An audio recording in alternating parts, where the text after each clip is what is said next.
Now, let's move on to our top story of the day. It's the country's oldest sporting tradition, the Oxford and Cambridge boat race, and it's getting underway just before 3 p.m. today when the River Thames is at high tide. Speaking of the Thames, though, the Labour Party, well, they've been sticking their oar in as well. Thames Water is threatening to rack up bills by about 40%, and they've said they'll place tougher measures on water companies, such as Thames Water, to clean up waste. And that comes as elevated levels of E. coli bacteria have been detected in the Thames.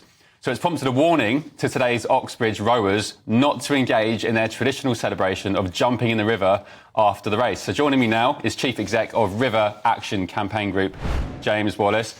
Good morning, James. Is this a sort of, how uncommon is this extraordinary level of E. coli in the river? Do we see it now and then? Does it vary depending on the year, or is this a record high for E. coli? Good morning, Ben. Thanks for having me on. Well, this is quite shocking, isn't it? My organisation, River Action, undertook a month's worth of testing ahead of the boat race using some fancy new pathogen testing kit that's approved by the World Health Organization, if only I could get it out. And we have discovered that there are 10 times as much E. coli in the water than is safe to swim in. 10,000 colonies of E. coli per 100 millilitres. And Nice. The reason why this is shocking is because when that gets into someone's stomach, if you're a rower, a swimmer and so on, that can make you very sick, possibly hospitalise you. And if it gets into an open wound, which of course rowers have on their hands in the form of blisters and so on, it could seriously hospitalise you and possibly lead to sepsis.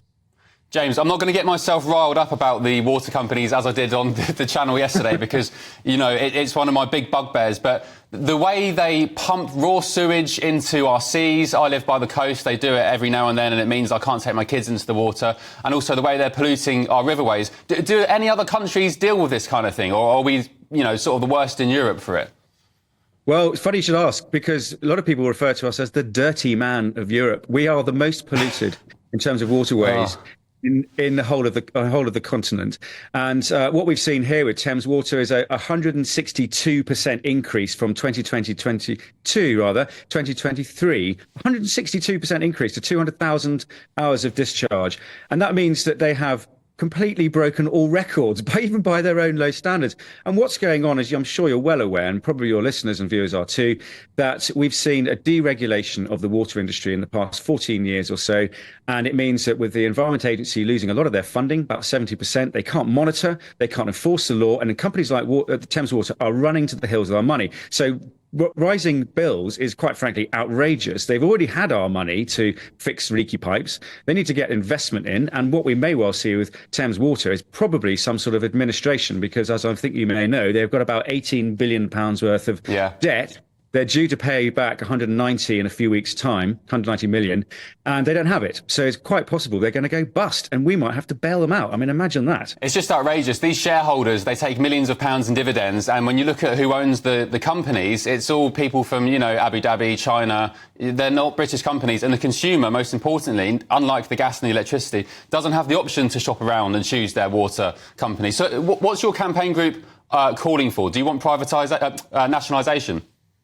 Well, the reason why this has all happened is since 1989, when Margaret Thatcher privatised the industry, it was done on a monopoly basis. But the problem is it's a geographic monopoly. So you can't choose. I mean, I'm a Thames Water customer, one of those 15 million people, and I can't go anywhere else. What we'd like to see in River Action is, first of all, we're thinking about the boat races for the rowers to be really careful, to follow the guidance that we've issued in partnership with British Rowing and the Rivers Trust and my organisation, River Action. Don't jump in the water. And then secondly, from a viewer's point of view, when you're watching a race today, think hard about who you vote for in the next election. I'm not going to tell you who you should, but put river health and water security at the top of your voting priorities, because frankly, there is nothing more important than clean, healthy rivers and drinking water.